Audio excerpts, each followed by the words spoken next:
விண்ணகத் தந்தாய், கல்வாரியை நோக்கி பயணம் செய்த உம் திருமகனுடன் நான் இப்பயணத்தை தொடங்குகிறேன். இயேசு மரணத் தீர்ப்பிடப்படுகிறார். மனுக்குலத்தின் பாவப் பரிகார பலி ஆரம்பமாகிறது.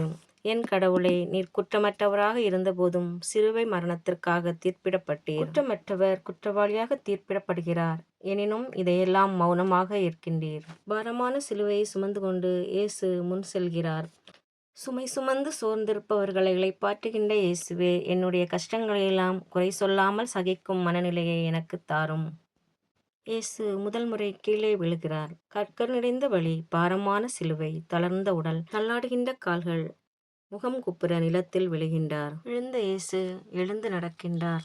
இயேசுவே, என் சிலுவையை சுமக்க சக்தியில்லாமல் தளரும்போது சோர்ந்து போகாமல் என்னை காத்தருளும். இயேசு தன் தாயை சந்திக்கிறார். அவருடைய தாயார் ஓடி வருகின்றார். ஒருவருக்கொருவர் பார்த்தனர். நிறைந்து வழியும் 4 கண்கள், நொறுங்கி வெடிக்கும் 2 இதயங்கள். தாயும் மகனும் பேசவில்லை. மகனின் வேதனை தாயின் இதயத்தை நொறுக்குகிறது. இயேசுவே, உம்முடைய தாயின் வேதனைக்கு காரணம் எங்களுடைய பாவங்கள் என்று நாங்கள் அறிகிறோம். அவற்றிற்கெல்லாம் பரிகாரம் செய்ய எங்களுக்கு அருள் தாரும். இயேசு சிலுவை சுமக்க சீமோன் உதவுகிறார். இயேசுவே, என்னை சுற்றிலும் உள்ளவர்களில் உம்மைக் கண்டு அவர்களுக்கு உதவி செய்ய அருள் புரியும். இயேசுவின் திருமுகத்தை வெரோனிக்காம்மாள் துடைக்கிறாள். இயேசுவே, வெரோனிக்காம்மாள் போல உமக்கு இரக்கம் காட்டவும் ஆறுதல் அளிக்கவும் நான் ஆசைப்படுகிறேன். உம்முடைய பாடுகளில் மறையாத முத்திரை என் இதயத்தில் பதிய செய்தருளும். இயேசு 2ஆம் முறை கீழே விழுகிறார். பலத்தையெல்லாம் திரட்டி மீண்டும் எழுகிறார். இயேசுவே, வாழ்க்கையின் பாரத்தால் நாங்கள் தளர்ந்து விழுந்து எழும்ப முடியாமல் கஷ்டப்படவும் செய்கிறோம். உம்முடைய திருக்கையை நீட்டி எங்களுக்கு உதவி அருளும். இயேசு எருசலேம் மகளிருக்கு ஆறுதல் சொல்கிறார். இயேசுவே, உம்முடைய பாடுகளை நினைத்து எங்கள் பாவங்களுக்காக நாங்கள் வருந்துகிறோம். வரும் காலத்தில் பரிசுத்தமாய் வாழ எங்களை ஆசீர்வதியும். இயேசு 3ஆம் முறை கீழே விழுகிறார். விழுந்த இயேசு முன்னோக்கி செல்ல எழுந்து நடக்கின்றார்.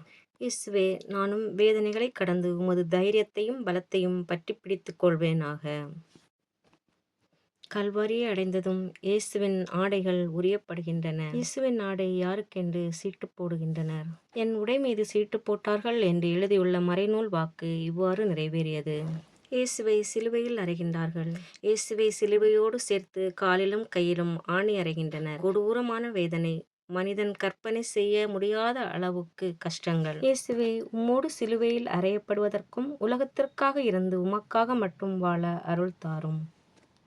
இயேசு சிலுவையில் உயிர் விடுகிறார். 2 கள்வர்களின் நடுவில் இயேசுவை அவர்கள் சிலுவையில் அறைந்தனர். சிலுவையில் தொங்கிக் கொண்டு இயேசு பகைவருக்காக ஜெபிக்கின்றார். என் பலியும் ஒரு நாள் முடிவாகும். நானும் ஒரு நாள் இறப்பேன். அன்று உம்மைப்போல் ஜெபிக்க எனக்கு அருள் தாரும். இயேசுவின் உடல் அவர் தாயார் மடியில் வைக்கப்படுகிறது. மிகுந்த வியாகுலப்பட்ட மாதாவே, உம்முடைய அருமை மகன் மௌனமாக இறுதிப் பயணத்தை தொடர்ந்தபோது நீர் அடைந்த வேதனை யாரால் அளவிட முடியும்? பாலனாக பிறந்த தெய்வகுமாரனை முதலில் கையில் ஏந்தியதிலிருந்து கல்வாரியின் நிகழ்ச்சிகள் வரை ஒவ்வொன்றும் உம்முடைய நினைவில் தெரிகிறது.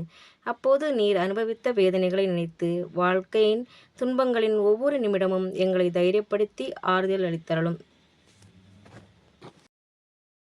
இயேசு கல்லறையில் அடக்கம் செய்யப்படுகிறார். முடிவில்லா பாடுகள் பட்டு இறந்து மகிமையடைந்த இயேசுவே, இரவும் பகலும் உம்முடைய பாடுகளைப் பற்றி சிந்தித்துக் கொண்டு பாவத்திற்கு இறந்தவர்களாய் வாழ எங்களுக்கு அருள் தாரும். இறுதி ஜெபம். விண்ணகத் தந்தையே, எங்களுக்காக சாவை ஏற்ற உம்முடைய திருமகனை ஏற்றுக்கொண்டு எங்களுடைய பாவங்களை பொறுக்கவும் எங்களோடு ஒன்றுபடவும் செய்வீராக.